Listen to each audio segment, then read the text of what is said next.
Desenhar e fazer mapas. Sim, por favor.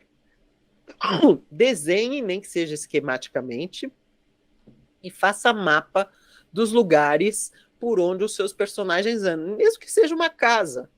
Mas onde é essa casa? Como ela é? Onde são as portas e as janelas? Isso faz toda a diferença para você localizar a movimentação dos seus personagens e tornar aquilo mais convincente e mais concreto. Então é muito interessante. E em especial você botar algum detalhe, né? Ah, um sofá que fica meio no meio do caminho. Então toda hora que alguém passa lá, dá uma tropeçada, ou chuta a perna, ou coisa assim. Sabe, isso torna a cena muito mais crível do que as pessoas se movimentando para lá e para cá sem nunca esbarrar em nada, sem nunca achar nada, como se elas flutuassem, tá? Então é legal desenhar e fazer mapa. Se é o mundo que você criou, obrigatório desenhar e fazer mapa, tá? Se é um mundo nosso que você está emprestando, ainda assim é interessante você fazer a disposição das coisas e ver onde é que você coloca os seus personagens. Ó, a Lorena Saraiva aqui, ela até colocou um trechinho aqui É. interagindo com o cenário. Joana sentiu seus pés escorregarem quando pisou no chão molhado, carregado de folhas caídas. As árvores insistiam em manter as folhas amareladas pregadas em seus ramos, mas de nada adiantou. O amontoado de folhas presas nas árvores gigantes não deixavam o sol iluminar a floresta, mas Mário continuou andando enquanto tentava encontrar o velho barraco localizado ao lado sul da floresta.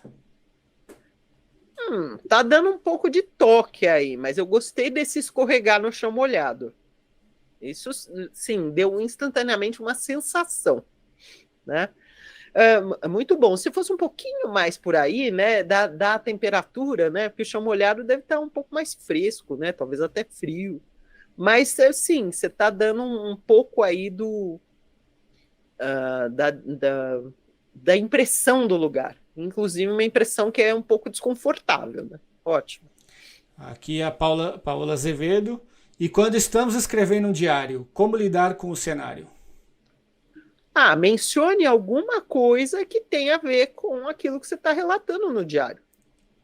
Diário, gente, dificilmente diário funciona como literatura, tá? Eu estou presumindo que você esteja escrevendo algo literário e não um diário. Você está escrevendo seu diário, faça como quiser, né? Mas se você quer transformar algo semelhante a um diário em literatura, você tem que evitar as repetições, que são muito comuns no diário, evitar presumir que o leitor saiba algo que quem está escrevendo o diário não explica. Claro, você está escrevendo para si mesmo, então você não vai dizer como era tal lugar, né? No diário você tem que quando você finge que é um diário numa obra literária, você até pode fazer a primeira pessoa e tal, mas você tem que dar uns toquezinhos.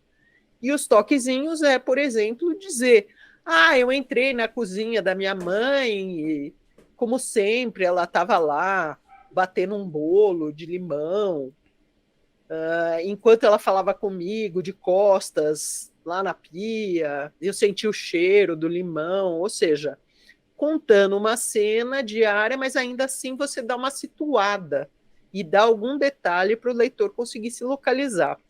Porque um escrito de diário real é muito chato, muito sem informações, né? O Arthur Montenegro está perguntando como descrever cenários amplos, como campos de batalha. Arthur, você tem que pensar qual é de novo, né? Vamos voltar. É a estratégia. O que é que você quer passar? Né? Um campo de batalha, você pode querer passar uma ideia de violência, você pode querer passar uma ideia de um personagem tentando sobreviver, você pode querer passar, sei lá, um grupo massacrar o outro, eu não sei o que é que você quer, mas é interessante que você realce no seu cenário as coisas que reforçam o percurso do seu personagem principal, ou dos seus personagens principais.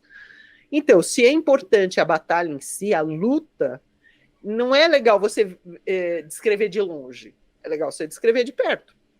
Né? Então, no campo de batalha, você vai descrever se o chão está molhado, se ou não, se é seco e o pó entra pelo nariz do personagem, se é muito barulhento. Ou seja, você fica bem perto dele, descrevendo o que ele está captando ali. Se você, por outro lado, quer dar uma impressão mais distante, né? Sei lá, um grupo dominando o outro, mas você não quer entrar nos detalhes ali, então você pode descrever como se estivesse longe, né? Escrever, uma movimentação de muitos homens, assim, o assado, ou carros, ou cavalos, não sei.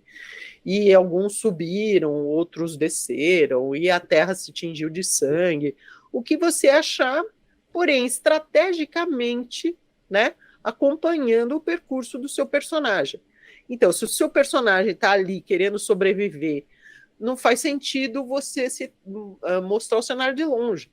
Não, faz sentido você mostrar ele bem de pertinho, o que o seu personagem está sentindo ali do cenário. O Parisi está dizendo aqui, situar o leitor num cenário do mundo real, dando pistas do lugar físico, é bastante habitual, mas como situar o leitor num mundo fictício de fantasia, sem uma enxurrada de informações iniciais? Pois é, Parisi, isso é uma pergunta válida, essa sua. Aí os autores usam diversos artifícios. E nada de enxurrada de informações iniciais, tá? Fuja disso. Elas podem ser soltas como pílulas durante o andamento da história. Exatamente. Uma maneira, mas não sempre essa, mas uma maneira é algum dos seus personagens ser de alguma forma levado a um lugar. Leia bons autores de fantasia que você vai ver como isso é feito. Por exemplo, o Harry Potter, quando ele vai comprar a varinha, ele é levado àquela rua, que eu não me lembro como é que chama, mas ele é levado a uma rua, uma transversalzinha, uma ruelinha, onde tem um monte de lojinhas. Então, é um lugar que ele não conhece, ele nunca esteve, ele nem sabia que existia aquele lugar lá em Londres. Então, esse é um bom recurso. O seu personagem ser levado a um lugar de fantasia que ele não conhece. Então, ele olha, ele pergunta, e tem um guia que vai explicando a ele o que é, o que não é. Então, esse é o tipo de situação excelente para mostrar alguma coisa. No Harry Potter isso é muito usado, mas acontece direto. O Patrick Roth, no não sei o que dos ventos, esqueci o nome do livro dele, é a mesma coisa, ele chega num lugar que ele não conhece. Então, quando ele entra no lugar, o personagem, para se ambientar, faz perguntas, olha em volta, não sei o que. Então, essas informações, aquilo que ele vai descobrindo e perguntando, são informações que são dadas ao leitor para entender que lugar é esse, tá? Então é uma boa tática.